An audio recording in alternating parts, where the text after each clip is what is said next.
Doors of the Love Church are now open. Dear world, you name it, we cover it from the world of singles to the behind the scenes of the greatest movie ever filmed, called Marriage. We dig into everything from dating 101. Why won't they commit? It's complicated. I can't do it if it's the three of us. They're a good person, but I'm not attracted to them in that way. 2, they really didn't disclose who they were before I said I do. How do I do this if they can't keep a job? The bills are paid, but the bedroom is suffering. Did I marry you or did I marry your family? Because we only can take care of us. Let's open up our marriage. Why do I have to buy into your beard gang illusion? You could have told me you were down low and we could have remained friends and not married. And last but not least, did you marry me or your pastor? Have we gotten your attention yet? If so, tune in to Unique Perspectives Love Talk Radio, Thursday at 4:30 p.m. Central Standard Time, if you want to hear more of today's real issues in the world of love. The doors of the Love Church are now open. All right. Good morning to some, good afternoon, good evening, and yes, good night in some areas. And welcome to Unique Perspectives Love Talk Radio. I'm your host, Charles Dixon, and yes, I'm waiting. You guys see Mr. Ford is not here yet. He'll be here shortly, probably in a few minutes. But as of now, he's not here. I know, right? Talk about, CP time.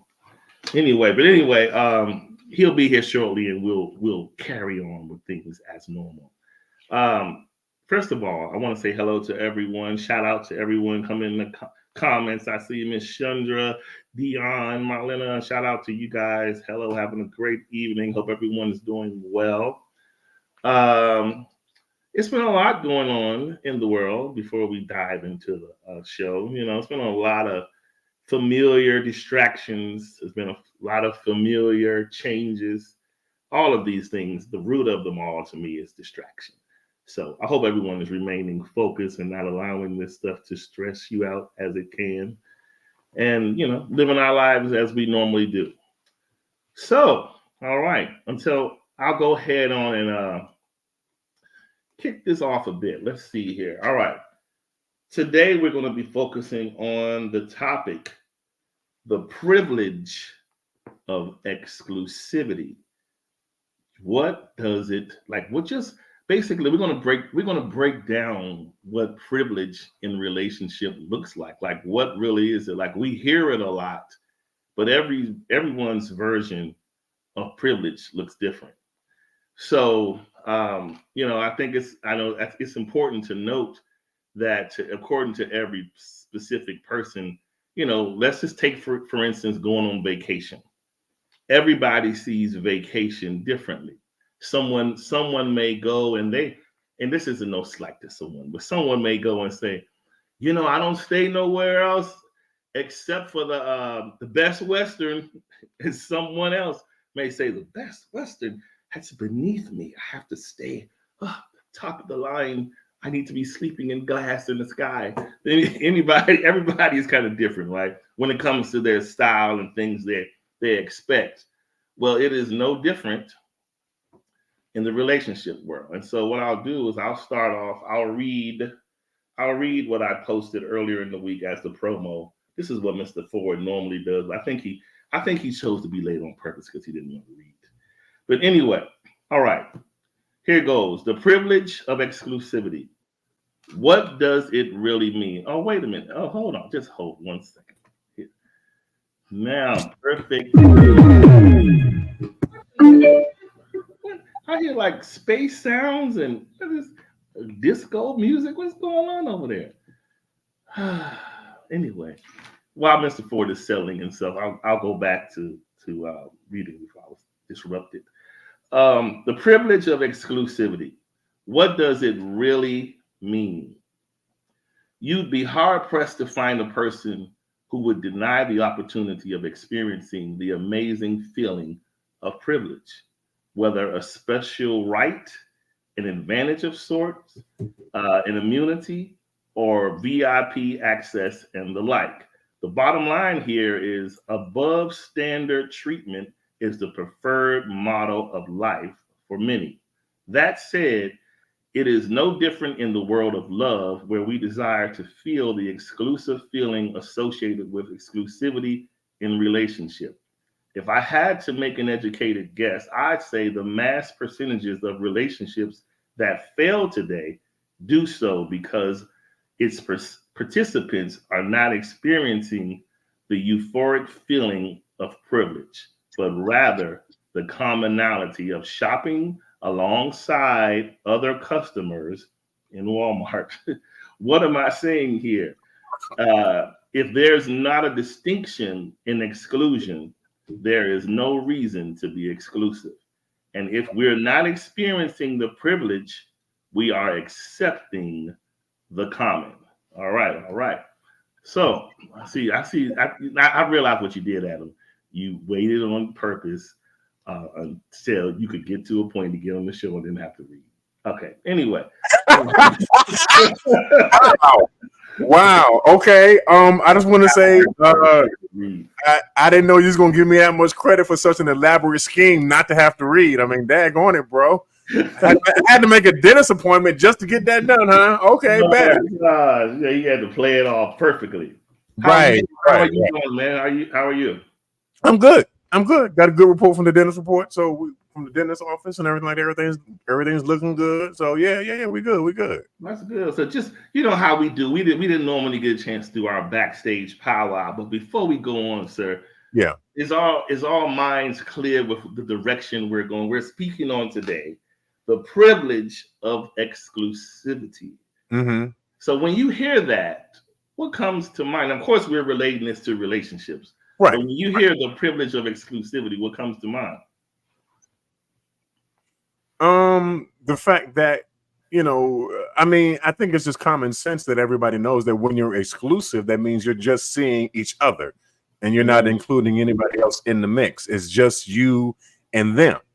And it needs to be made clear from both parties that we are just seeing one another. We're not dating. We're not having an open relationship as it is, but we're seeing each other exclusively, and that's what it's about, man. Okay, cool. So I look at it from my perspective is quite similar to yours, but I would say to me the goal of exclusivity is basically that you're committing to a custom experience. Like if it's not going to be custom and tailored to you, then what's the point, right? So I also look at it like this. Think of it from the perspective of going to a tailor. Like you say to yourself, I want to get a nice suit, AKA I want to meet a nice person, right? Okay. And so you go to the tailor, and while you're in the tailor, you're communicating, you're allowing the tailor to measure you and get your measurements, so to speak. Okay. And if and during this process, which I refer to, let's just say the measuring with the tailor is like the dating. You're dating and you're exchanging information.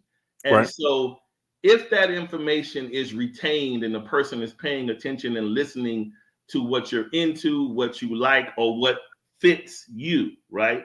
What fits you, then once that stuff is captured and you do a few phone calls checking in to make sure your order was captured correctly and trying to get a certain ETA as to when it's going to be ready. Ready being to the point where we both have decided we like one another enough to step away from the herd, if you will, to focus on something greater, right? Okay. Oh, now when you get the call that I believe this is ready, what you were looking for, Adam, right? You come in, this is the exclusive phase. This is when you're saying, okay, this is ready. This person have collected my information. They got a good understanding of who I am. And now let me go and try this on, meaning let me try the relationship out. Okay. So you're going into the relationship now. With any seamstress tailor, sometimes if it's a really, really good one that listened and took proper measurements, they'll get it right and you'll walk hand in hand and it'll work seamlessly, right? Okay. But in some cases, you may like the finished product of what they captured about what you said, but you may say, I really like it, but could you maybe take the hems out of the arm a little bit? Meaning, listen, could you maybe, I like a person that calls me more than texting. Just make an example, right? Okay. And so the alterations are happening. So it doesn't mean it's bad. It just means a little tweaking is being requested to keep everybody comfortable. Okay. So that's kind of how I see that process walking into it. Now, in layman's term, I know I gave an analogy. Yeah. But in layman's normal day talking, the bottom line is this: you want to meet someone, and the entire like you can date all you like, but if you desire to go further than that, to say, I want to focus on just you, so you're telling that person in essence that I want to show you a different side of me that's less common. Okay. This is a side of me, and these are some vulnerabilities that come with me that others don't see, or others don't hear, or I don't share with. Okay. So let's step into this space, which is a good idea. But the problem is, nowadays, we have a whole lot of relationships, if we're honest, a whole lot of this. We call them all sorts of things, right? Even some marriages, we call them what we call them. But they are very much not exclusive. We call them exclusive, but they don't feel custom. They don't feel privileged at all. They feel quite common. Like it's almost like we're in a relationship, but what is the difference here? I feel like outside of a title, I feel like I'm single, or I feel like you treat me like you're still deciding. I feel like you treat me like you're still searching, right? And so on and so forth. And so I'm just trying to bring this topic up because me personally, I feel this is one of the main reasons a lot of relationships are not working. People don't feel privileged. Now, before I go on, I'm gonna turn it over. Before I go on, here's the key. I want to definitely make this point.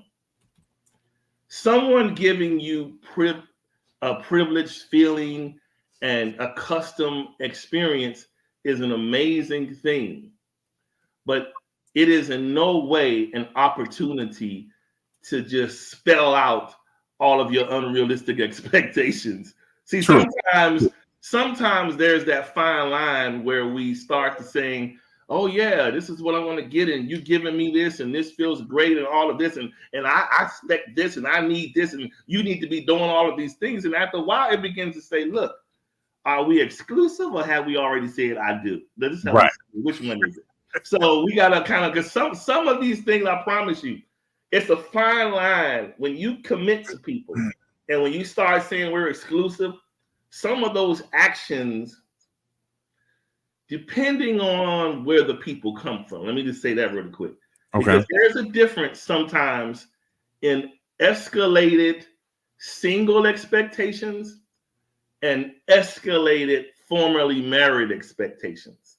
People have a different vibe when they're expecting things from an intended person. You're not just looking at it from, well, I want you to, let's just discover this, and I really want to get to know this and do this. It's almost like, okay, so how much you pay for this? Because see, what I'm used to in my other marriage, this is what we did. We worked together as a team, and I need somebody to be serious. Everything escalates real fast. Right. Whereas in a normal dating scenario, it's just like we're going to get to know each other and see if we like how we feel together. Right.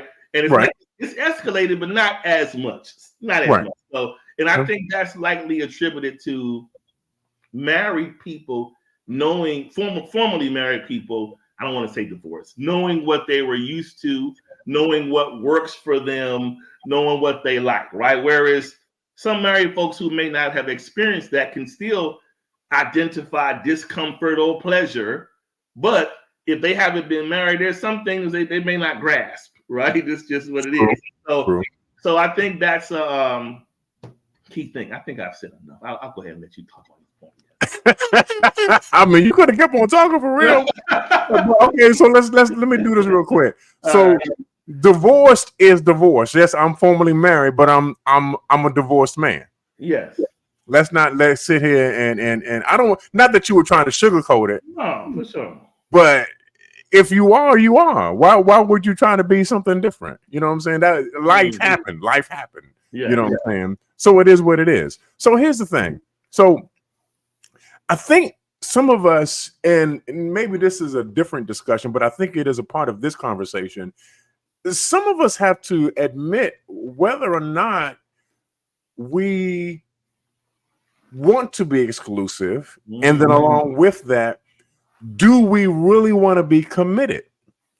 I find that some of us have this phobia of commitment for whatever reasons, and when it comes to being exclusive or having to be faithful to someone, having to be loyal to someone, when commitment comes into the picture, some of us have a tendency to kind of like shy away from it. We retreat, and of course, that's going to send a signal to the other person that you're not as invested in this as I am invested in it.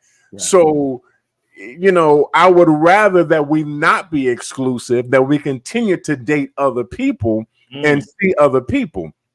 But what happens more often than not is, because of the fact that we don't want to let go of what we have with this person, we kind of throw them into the rotation. We throw them into the rotation. Yes. So that now they're a regular part of who we see, but they're not the only one that we see. Now we're preaching on tonight. All right. Okay, and so now we have this schedule A, if you will, of people of people that we continually I guess fraternize with, hang out with, talk to, conversate with, but there is no real indication from our end that we want to be committed. Because if you want to be committed, again, it wouldn't be about your rotation, or as others have put it, Charles, your quotation. Okay. Ooh, yeah. All right. You know what I'm saying? So you wouldn't continue to do that if you had a desire to be exclusive. Here's the other thing that we need to think about too: that when you first enter into the dating scene, do you have a purpose for entering into the dating scene? Are you in the dating scene just to date, or are you in the dating scene to find someone who you can be exclusive with? And these are questions that you have to ask yourself as you go into this process of trying to find somebody to spend the rest of your life with. Yeah. I think it's beautiful that you want to be exclusive. So I think it's a wonderful thing. But again, do you have the capacity to be exclusive? Do you have the wherewithal to be somebody who is committed to one person and one person only? Again, we're living in a time where polyamory is the more popular thing. Yes. We want all that we want. It's like taking a kid to the grocery store and they see all the stuff that they want and they want everything. Right. Well, eating everything eventually is going to make you sick, right? Yeah. Eventually, having everything is not what you should do. It might be good to you, but it's not good for you. And so now you have to make a decision. Okay, I need to figure out who I want to be with so that I can be exclusively with them and make it clear. Wow.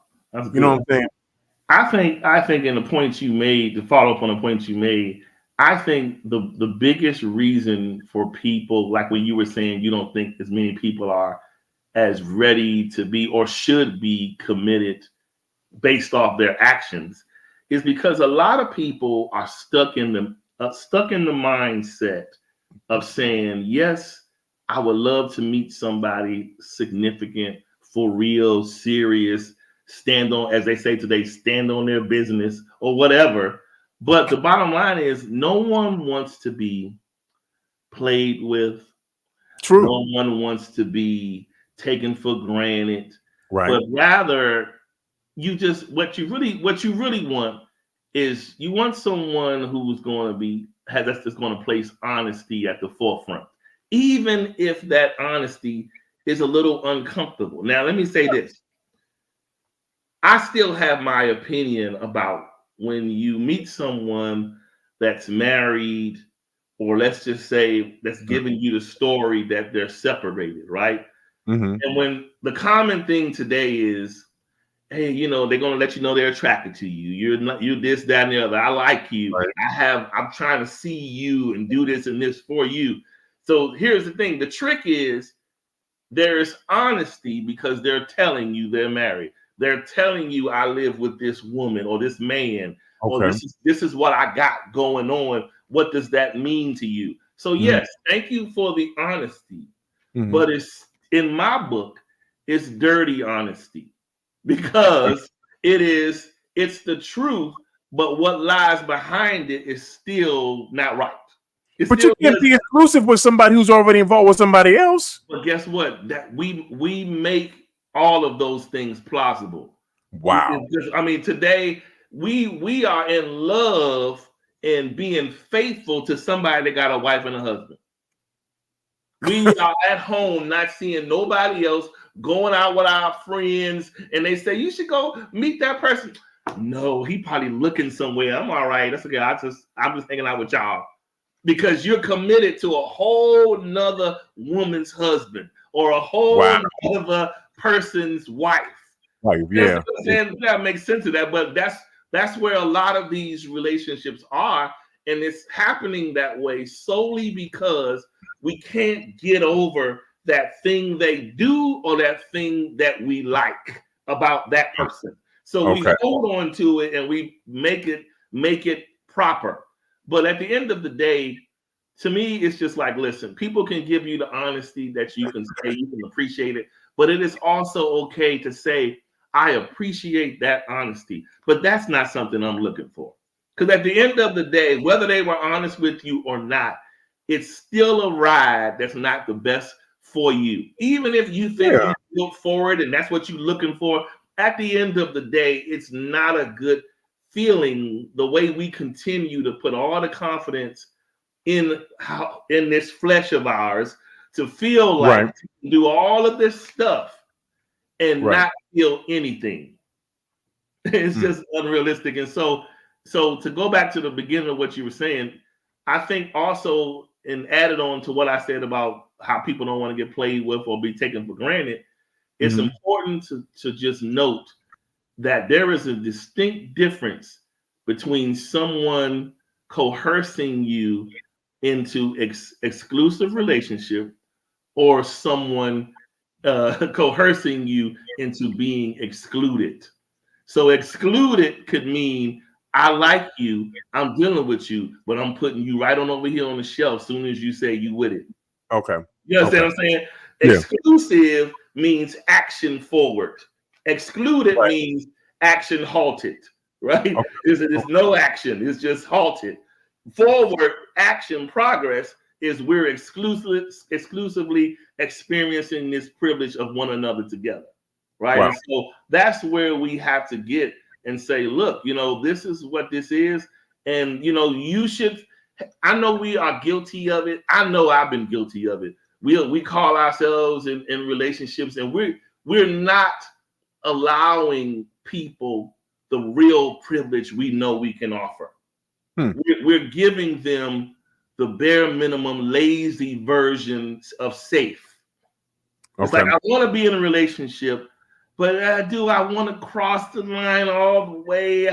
I'm not sure, you know, so you stand over here and you kind of pantering over this line where you're being exclusive with the person, but you're not really giving them a custom experience.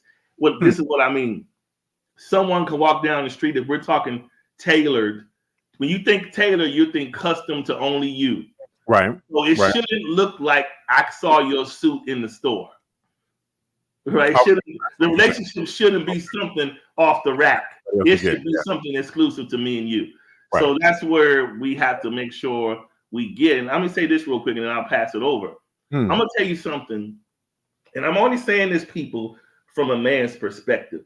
This also happens on the opposite side, but I'm not a woman, so I'm only going to speak from my side of it.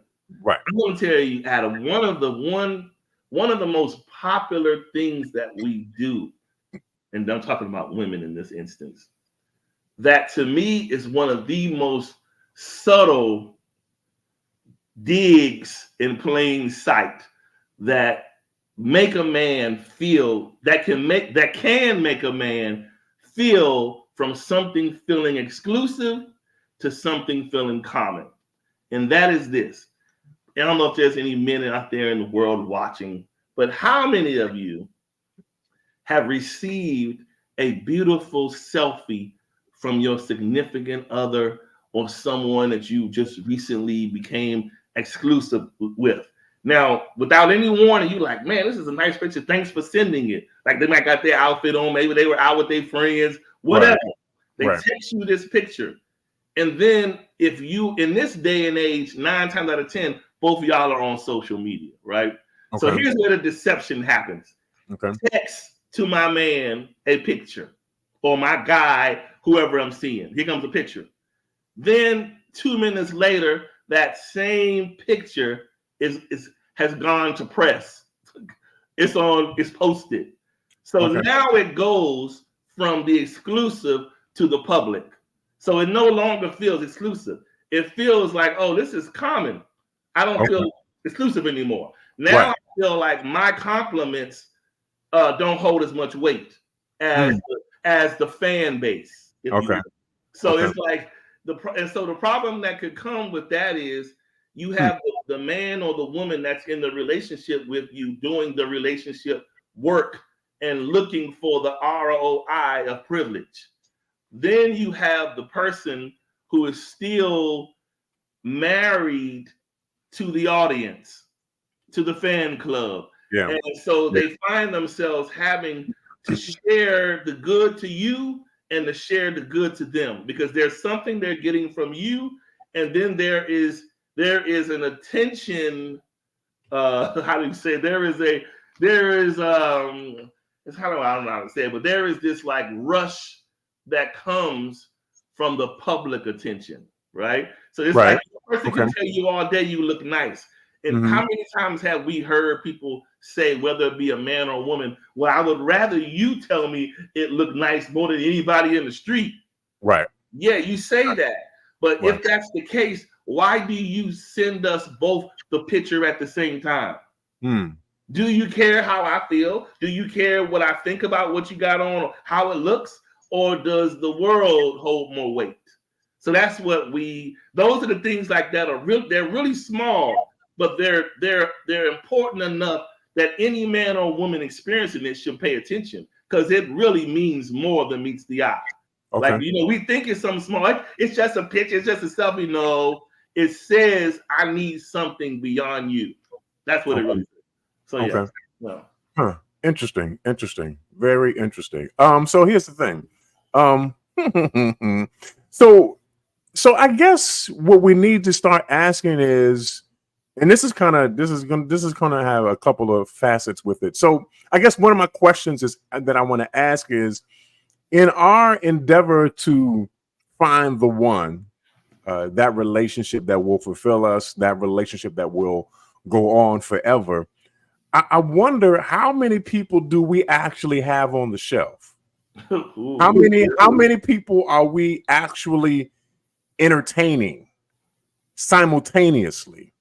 Because again, if you're looking to be exclusive with someone, the word in and of itself means you are excluding everybody else, and you're only including this one particular person, which means I'm not going to sit here and divvy up my time between multiple people.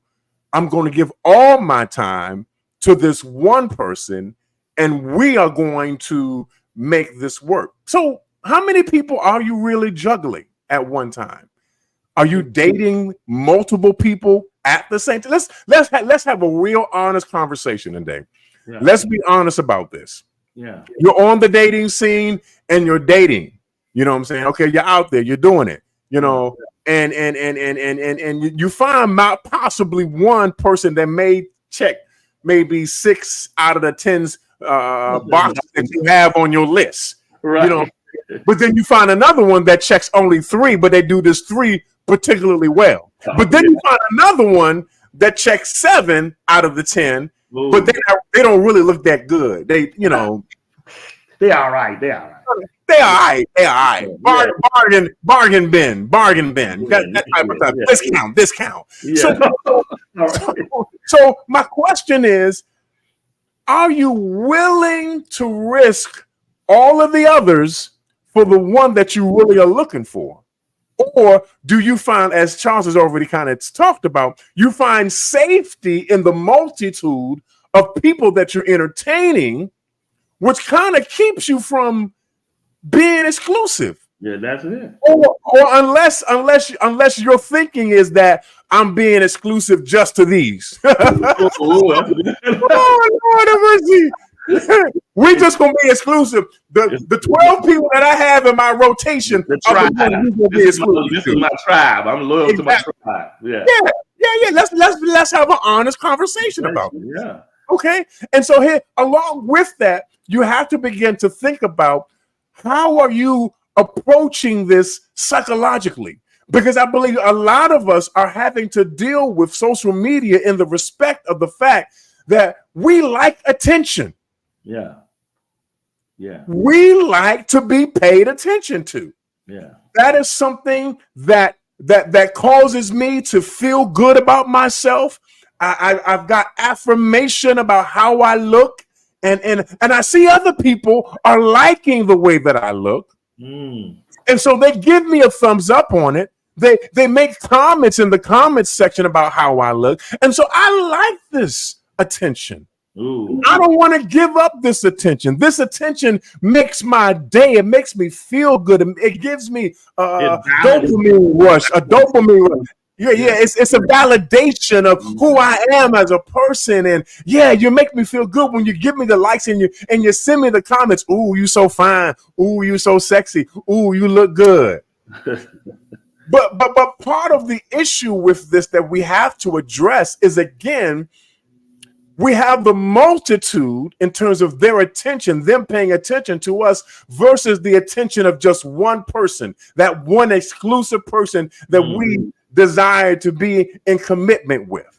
Okay. Here again, the question is their attention to you enough? Wow. Is the one solitary single person that you desire to be exclusive with, is their attention enough? Because again, you got to think psychologically, you like the hit.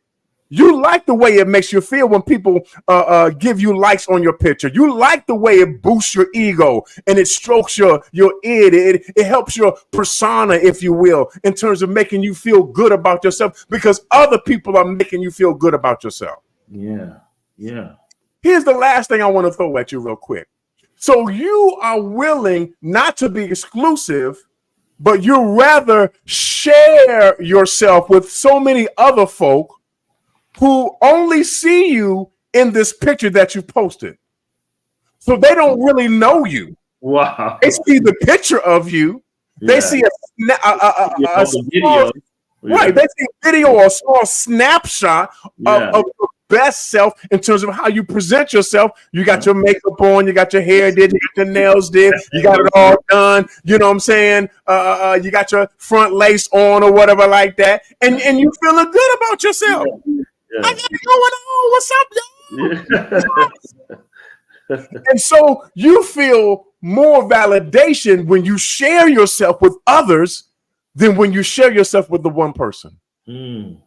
This, ladies and gentlemen, is a psychological, systemic problem that we have as a society today because we feel like there's more value in the multitude than it is in the one person.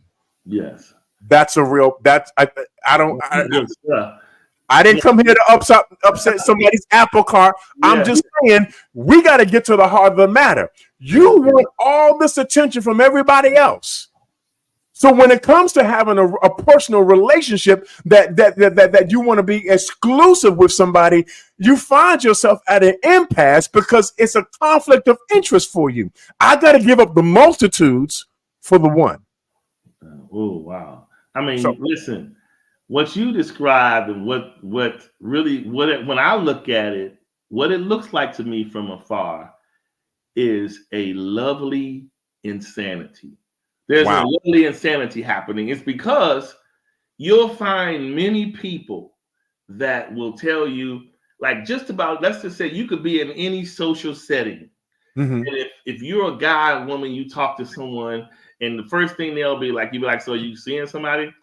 I have a friend, we just, and it's always phrased far more less significant than what it Right. really is. Right. And Right. that means I'm willing, that's because you come at me from a really great prospect if you say the right things, right? Right. If you don't mess up, you look like you could be a great prospect. So let me not close the door in your face.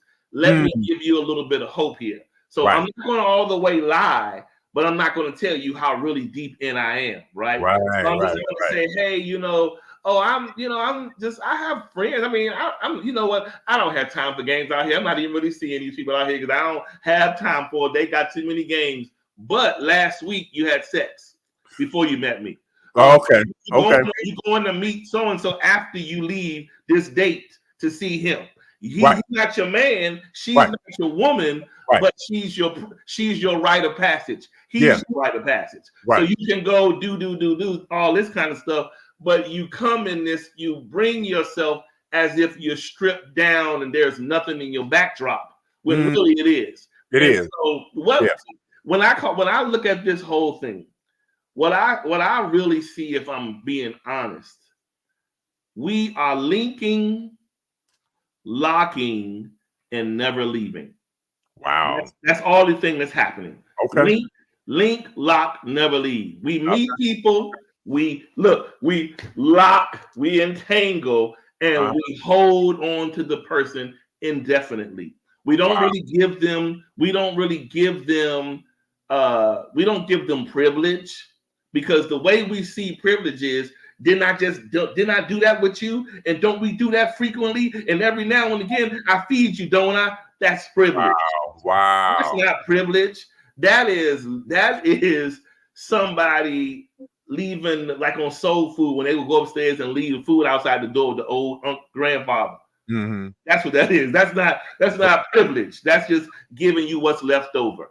Wow. So the point is, people have to be honest with that, because nowadays, like you said, there is this smorgasbord mentality of insanity where we tell people that we want something serious, Mm-hmm. while keeping 10 to 12 equally strong prospects in the closet. Right. It's like, so we like you, we're going to give you a chance. Right. But you just make no mistake about it. The kind of person I am, I warrant and I attract all of these type of people. So they're my friend over there. That's my friend from Miami. That's my friend over that's in New York. I know him in DC. Oh, and so, man, we grew up together. This one, he's in London, but he comes to see me and we go out to dinner every month. All of this stuff. And he's like, this doesn't sound like somebody who wants to be exclusive. It sounds like somebody who is playing Uno and take draw 4. But anyway, so all I'm saying is we gotta stop and be realistic. It's the most frustrating thing that I see. Like, I go sometimes with my friends and I'll be at certain environments, and when I hear the whole thing unravel, when I see people talking, or when they're at the table and they're talking, or women talking, or guys talking, I just be like, oh, I can tell people, if I just charge and put one of those Square app things and just say, okay, Skype your card, I'm going to tell you what the end of this is going to be. Mm-hmm. I could get rich just sitting in there all day, because I see it plain as day. It's the way it comes. This is not going to be what you think. Believe me. This is just what this is, and you might as well prepare yourself for that. But yeah, I mean, man, it's bad out here. People got to be honest with themselves. If you want the privilege, you got to say to yourself, the best way to enjoy privilege is with the person you're giving the exact level or better to.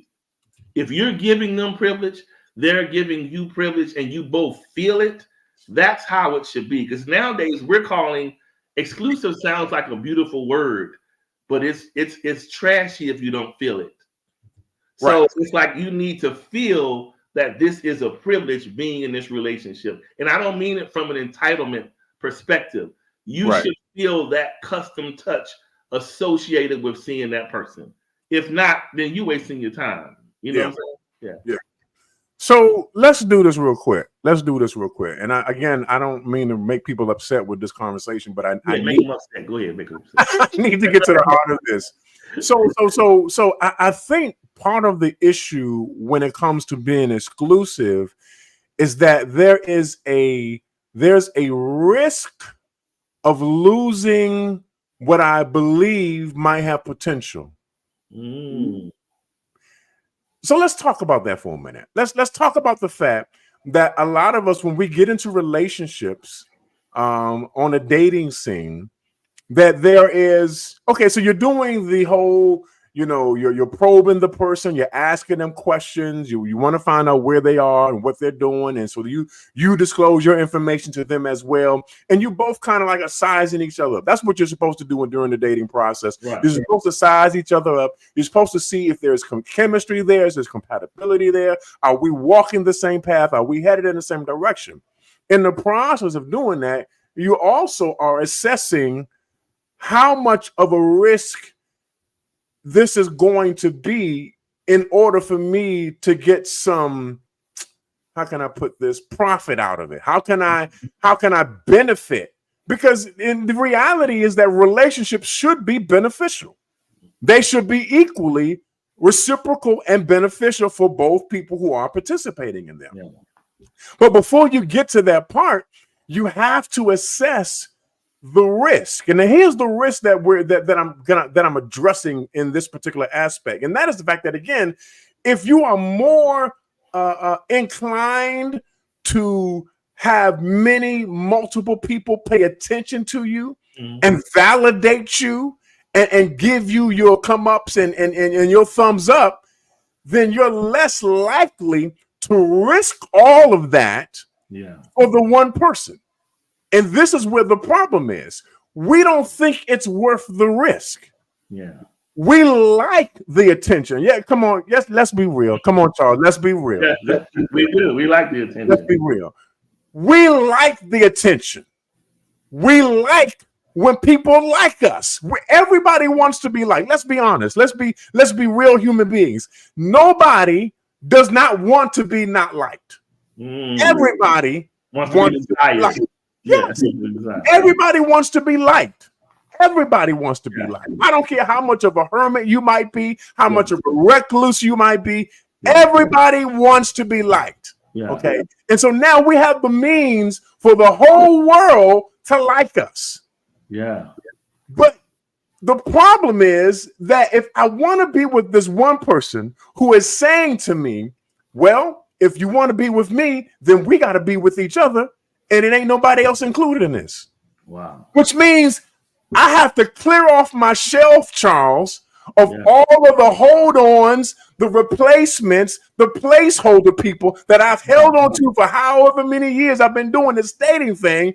And I gotta risk all of them for the one person that could possibly be the one that I've been looking for.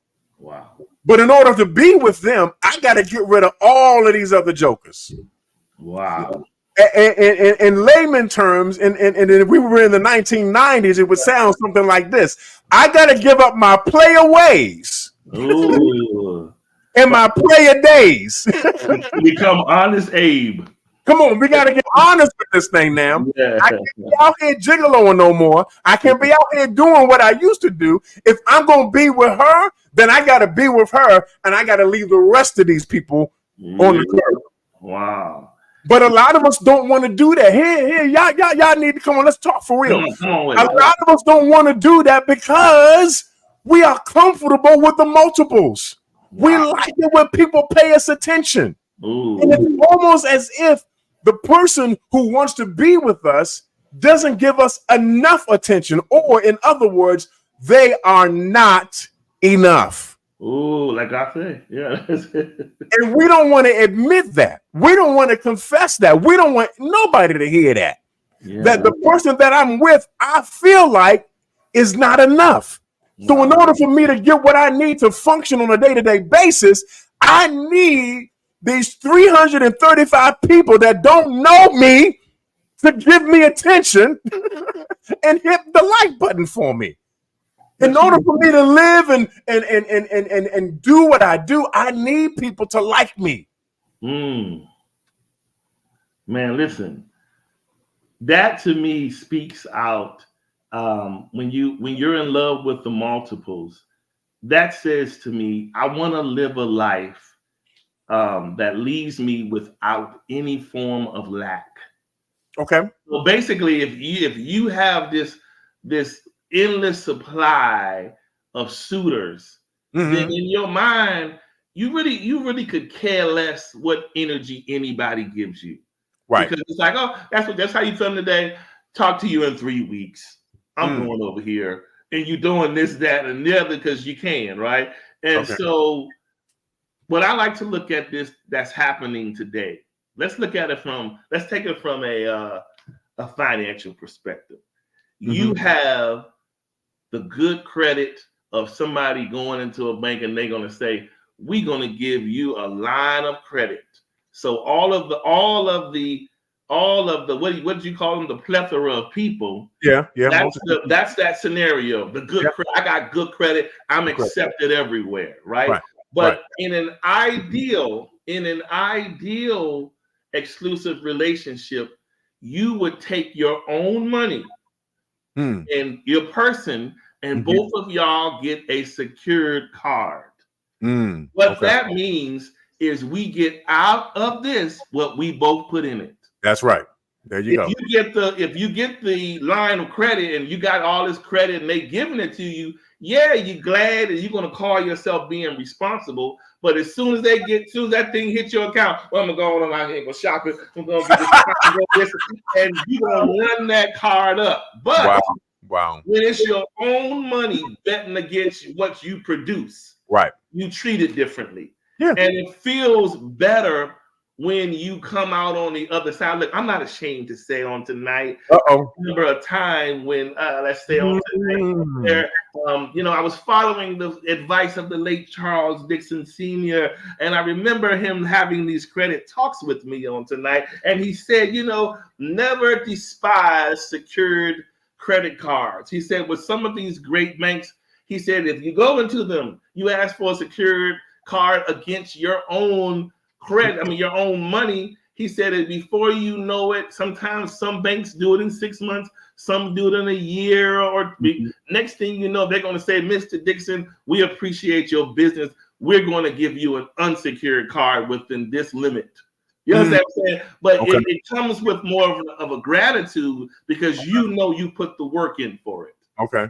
Whereas, so what I'm saying is, we're out here falling in love with this line of credit and line of people and line of options that really comes with no work. It's just there for you. Okay. And let's just be honest. The bank don't care about giving it exclusively to you. They're going to give it to whoever qualifies. Right. Whoever is your type or their type can get it too. So the thing is, we like to find ourselves feeling like we have the privilege of all of these suitors and people that like us and not realize this is a like culture. No one is liked exclusively today. If you notice, all of the celebrities of any kind, sports figures, actors, all of them have millions of followers. Guess what? Guess how many of those followers are cross-pollinated across all the stars? Everybody likes everybody. It's not 3 million people like this one person. They're spreading the like around. Okay. So that's the thing we need to get out of our head. We think that the likes are exclusive to us and I got all these options. No, you are an option just as they are an option to you. Right. They're treating you the same way. Yeah, I'll see you on Thursday after I get finished doing all this other stuff first. You understand? It's nothing is exclusive to you. So that's why we need to, like you said, it's in this day and time, I'm not going to lie to you and say it is a challenge focusing on one person. But the reason it's a challenge is not that it's ungodly and unheard of to do. It's we don't balance our distractions well, number one. Okay. And then number two, here's the ugly elephant in the room. Some people don't act in a manner to be exclusive with. Come on tonight. Yes. Listen, if you want somebody to give you privilege, I've never seen a 5-star anything that you go on travel somewhere and that are known for giving you great service and doing all of these things. I've never seen a place that if you go in there showing your tail, acting a fool, you know what'll happen? They'll still have their 5-star way of dealing with you, but they're gonna gracefully get you out. Okay. In a graceful way. So the point that I'm saying is you even though you're in this privileged commitment of exclusivity, you still gotta govern yourself accordingly to always make that person feel like, yes, this is why I committed to you. I'm glad to be here. You don't want to go down some long road and you see more days of anguish than you do of joy. Right. Then we got a problem. Like if there's not a lot of joy and it's more anguish, something else is going on. And so you probably need to talk about, why are we experiencing more anguish than joy? What has been said that wasn't heard and wasn't instituted? What's not happening that should be? What has someone still living in ambiguity where you are concerned? Yeah. Is there any distrust looming, which is very popular today? Right. We don't trust folks for nothing. I mean, we come into these relationships wanting to be with somebody, and the first thing the person do, you know what, I knew you wasn't serious. Please, let's just be done with this. I don't have time for this. And you're like, really? I just got you a coffee. I didn't know you just drink tea only. To make an example, but we're so finicky about we ready to push the cancel button on anything. And you're never going to have a successful relationship with anybody if you walk around in the spirit of dismissal. Right. Yeah. Okay. So again, I'm about to say something that's probably going to piss you off, but it's all good. It's all in love. I know. Yeah. So here, check this out, y'all. Check this out. And that was something that you said, Charles, that kind of made me go, this is interesting. Let's dig a little deeper than this. You were talking about the whole idea of the secured, unsecured credit card. Yeah. Good example. So I know one of the things about the secured credit card is you make that deposit, and that deposit is just what you've put in there. Yeah. So you cannot spend beyond the limit, which means there's a restriction on how much you can spend. Yeah. But it's not. Here's the thing: the restriction is based on how much you put in. Yeah. Ooh. Okay. So no matter how much you want to buy, you can't go beyond that limit. Yeah. The unsecured credit card is based on. So the bank gives you a limit, a credit limit, or whatever like that, and it's far more than what you had with the restriction or with the secure credit card, because the secure credit card is based on what you put in. Yeah. The unsecured credit card is based on what the bank puts in. Correct. Which means the limit is far more than the secure credit card is. Yes. Yeah. The key to dealing with the unsecured credit card has nothing to do with the credit card. Yeah. Don't miss this, y'all. Don't miss this. I'm going to help you today. All right, come on. The key to the unsecured credit card, again, has nothing to do with the limit that unsecured credit card has. The key to the unsecured credit card is you. Who? You are the key to your failure or success in the usage of that credit card. Wow. The problem comes in where we do not have the level, watch this, of maturity and personal growth and development to be able to say no to a purchase that will hurt us in the future. Yeah, yeah.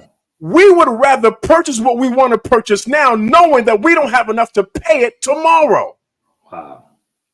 A mature person, a financially mature person says, no, I can't afford that right now. Even though my credit card says I can, what's coming in my pocket in terms of how much cash I have right now cannot afford to pay for this purchase. So I'm going to wait until my next payday to purchase this thing so that when I purchase it, I can pay it off right then and there. I can pay it off immediately.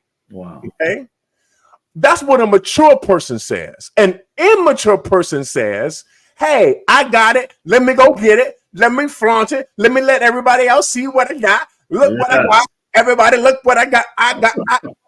That's what we do. Yeah. But that's an immature person, because an immature person is not concerned about the credit rating after they make the purchase. An immature person is only concerned with instant gratification at that very moment. That's it. That's it.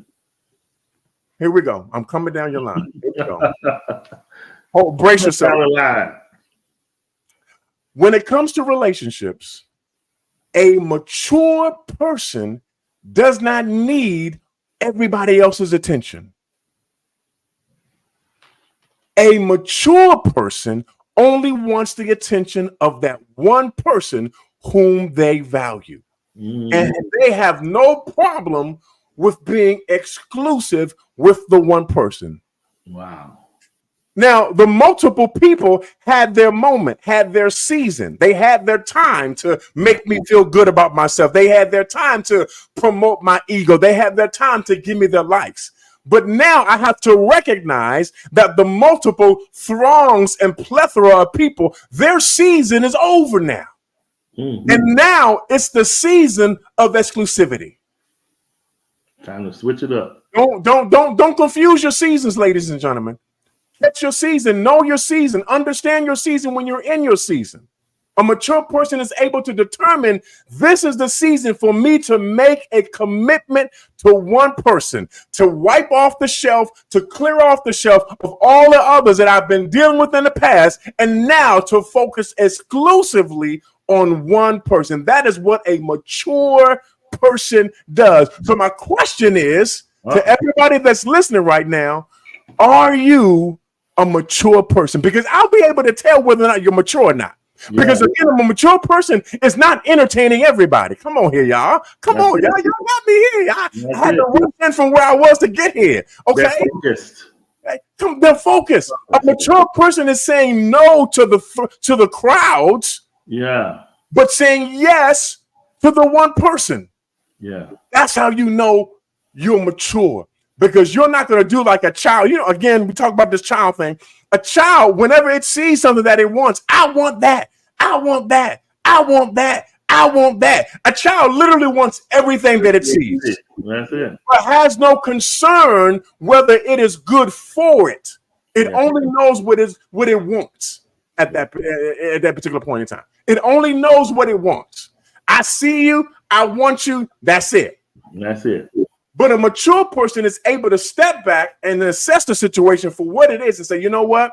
I think we got a good stance. I think we can make a good go of this. I think we'll succeed in what we put ourselves together to do. I think we're good for one another in our relationship. A mature person doesn't have a rotation or a rotation or a schedule A. Schedule. A mature person is looking for that one other person to fulfill their lives. Ooh, this is what it means to be exclusive, because I don't have an eye for everybody else. Y'all don't like this, but I don't care. I'm going to help you anyway. Okay. A mature person only wants to be with one other person that will fulfill their life. That's it.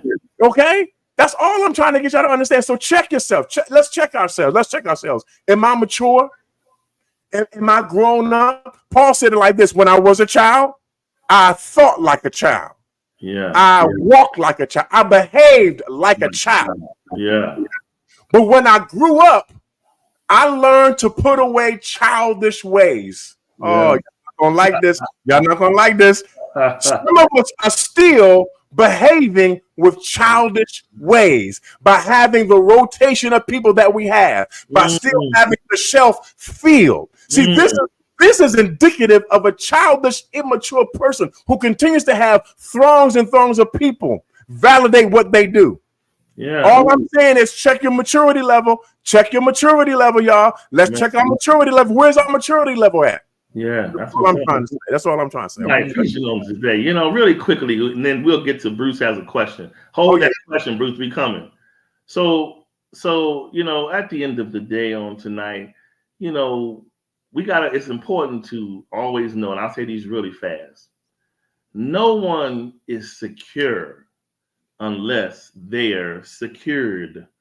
So I'm saying it again, no one is secure unless they're secure. So when you're looking for these exclusive relationships, the truth of it is people really know internally when you have secured them. They know the difference between being secured and unsecured, right? So if you're securing the person, they feel it.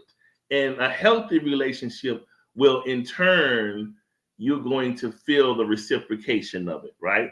Right. The other thing is we also live in a time, ladies and gentlemen, that people will say, I'm down for the cause, but the only thing down are the draws. Now, last thing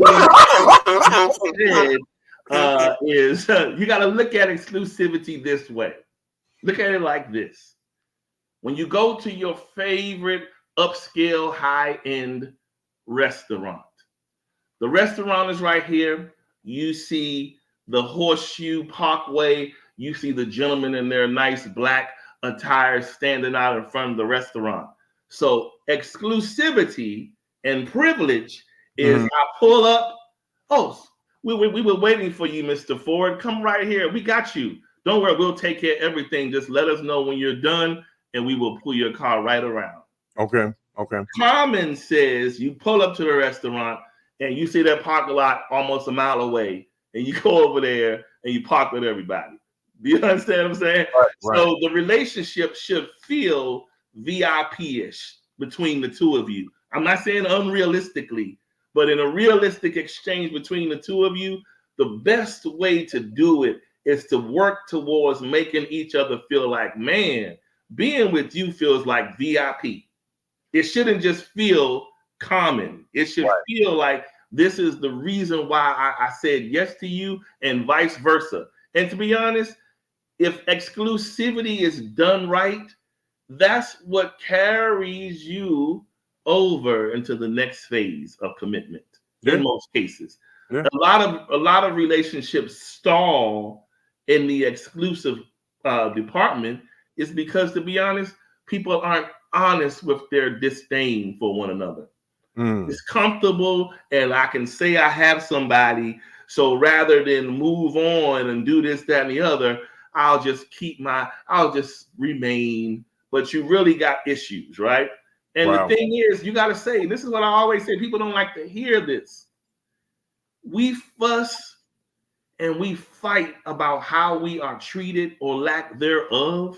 When many of us bring far less than our A games to the table. You can't come to the table bringing F, G, E, H, I, J, K. You can't bring all of that and then fuss at the same time. Right. If you're going to come with your gripes and complain about what's not happening and what should be happening, you bring the A game so that the person don't have no excuse. But if you come lackluster, you're going to get what you pay for. That's how life is. If you halfway do somebody, you're going to halfway get the response. Right. It's just the bottom line. You're going to have to come correct with it. Or I'm just a big proponent of, if you're going to complain, you complain when I don't have anything to say when I know someone is bringing their A game and I'm falling short, right? I can admit if I'm falling short or not doing something or AKA lazy love, I'll fork that over. But don't half it. Where I do draw the line in the great saying is don't half it and then still have a lot of complaints. Right. People know when they are halving it. You know, you can call your version of I'm doing everything I should be doing as a woman or a man. No, you're not if your win-loss record is 2-12. You're probably not. What you think you're used to doing that wins is probably not that. You know what I'm saying? So we got to be honest, and the only win matters to who's in your face right now, not who accepted your win in the past. Who's with you now? Do they accept the win? Do they accept where y'all are? Do they accept how the treatment is being reciprocated between one another? And let that be that, you know, and go from there. But at the end of the day, everyone, I hope that you all, you know, we all heard. We're going to bring Pastor Ford's robe. Come on, bring his robe out to the front. You guys close the door. But anyway, bring his robe. Yeah, no, give him some water. Look, all right here. But anyway, listen, we appreciate y'all once again tuning in to another episode of Unique Perspectives Love Talk Radio, where we talked about the privilege of exclusivity. Oh, and Bruce. Yeah, Bruce. Really quick. Yes. What about men like myself and Solomon? Bruce got me in there. Okay, Bruce, let's do it. Ministers who counsel and coach people, truth, who speak into persons' lives. God has placed that as a burden on it. That's true. Do we limit our counseling to just men? All right. Now, this is will be a good one here. Okay. All right. So do you get what? Okay. So Bruce is saying, Adam, Bruce and I, if anybody follow us, we do a lot of impartation online. Okay. Whether it might be a post, Bruce will throw a question. I may do the post.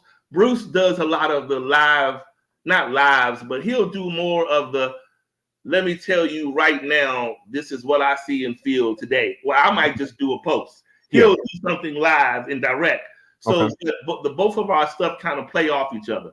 So he's saying that to say a lot of times, and what he's probably holding back on saying is he feels a call to the opposite sex in terms of impartation.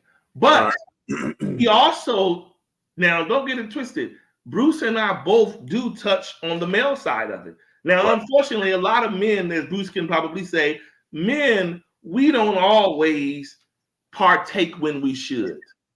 We'll see something that touches us, but because Bruce and Charles said it, oh man, let me scroll on past it.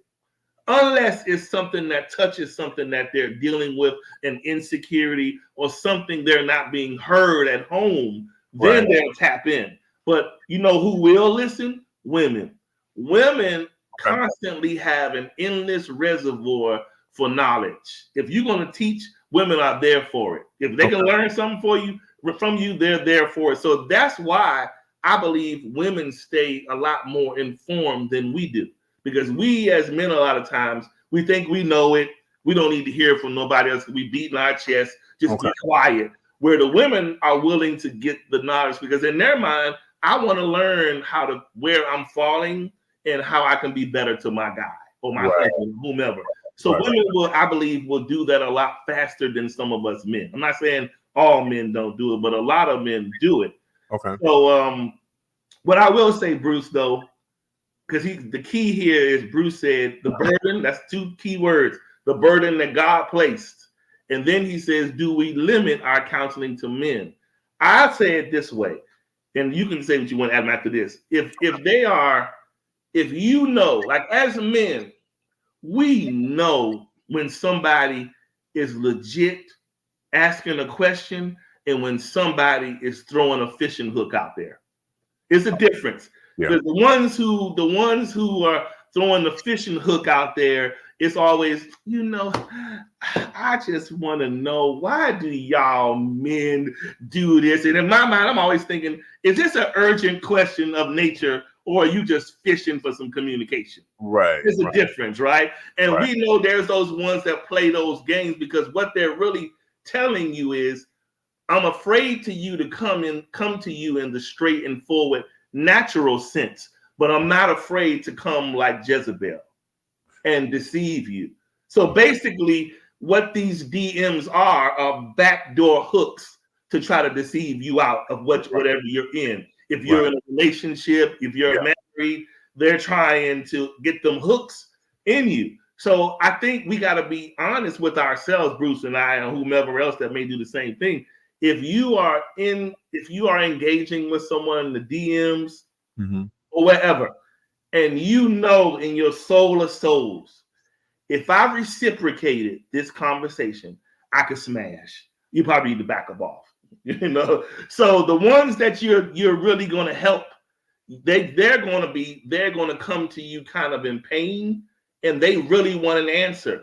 Can they be just as vulnerable as the one that's coming deceptive? Of course, but that's when our integrity has to tap in, and we have to say, look, I could probably spin the block on this one, but I'm not going to do it. I'm just going to give them their advice, help them, and back off.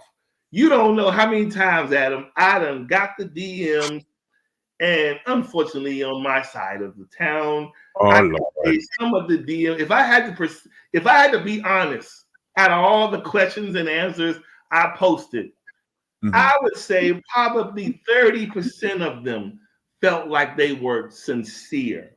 Okay.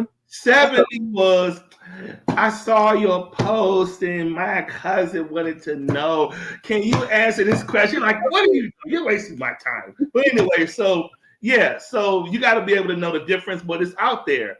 And the other thing that's hard about this, and I'm sorry, I'm going to turn it over to you, is, and Bruce could say this, the challenge of championing a call on your life is that you're not only trying to answer to this call, but you're also struggling with the reality of you still a human in the flesh. Okay. And you're still a man. And if you're a man that loves the opposite sex, you're a man with a struggle. And so it makes your calling that much more difficult to navigate. So it has to be a ton of wisdom involved. You got to be really, really wise how you deal. And I would even say if somebody is married, you probably may want to bring, especially if it's in the ministerial house, you want to bring your significant other, your wife involved. Because sometimes you do it by yourself, you setting yourself up. Trouble. So go ahead, Alan. So really quick, you kind of hit it. I think in this regard, I would really caution the brothers because of the fact that even though your intentions might be good and you are not trying to do anything to anybody, we have to understand that we are men and we have a weakness. That's not to say that you just falling all over and just opened up to any and everybody. No, but it can happen. It can happen, and given the perfect situation, if you will, can lead to a compromising problem. And so I would really, really, in the strongest terms possible, just be very, very careful. Here's I'm gonna put an even finer point as I really want to wrap this up.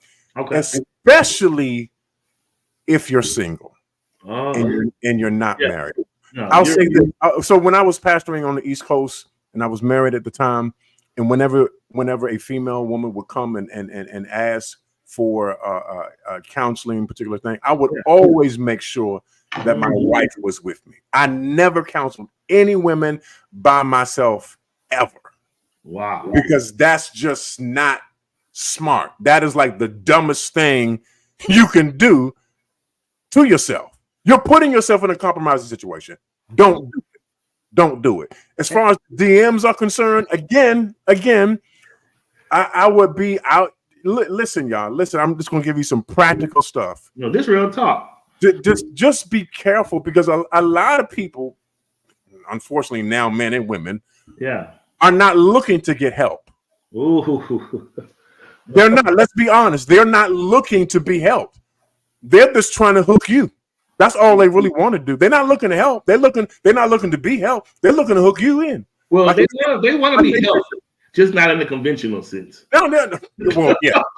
They want to be helped out. And so you if let me just go here with this. If you're really trying to be committed to the Lord in terms of your walk with God, know and understand that the enemy is going to come at you in any possible way it possibly can. Yeah. Not only that, Yeah. but you are not strong enough to resist your own flesh. I know I'm going to get a lot of whatever on that, but I'm going to tell you the truth. It's facts. You're not strong enough on your own to resist the temptation that is made for you.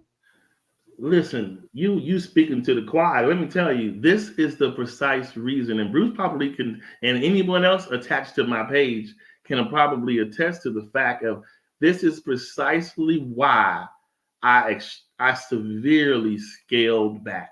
Yeah. Because I saw exactly what you were saying. Yeah. And I said to myself, I'm not going to fool myself.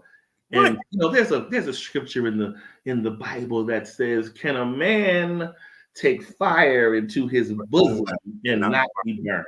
It ain't possible. Yes. So that's the way I look at it. It's like, okay, Charles, you can fool yourself all you like. Keep going in there answering them questions. One day you can go into the lion's den and not make it out.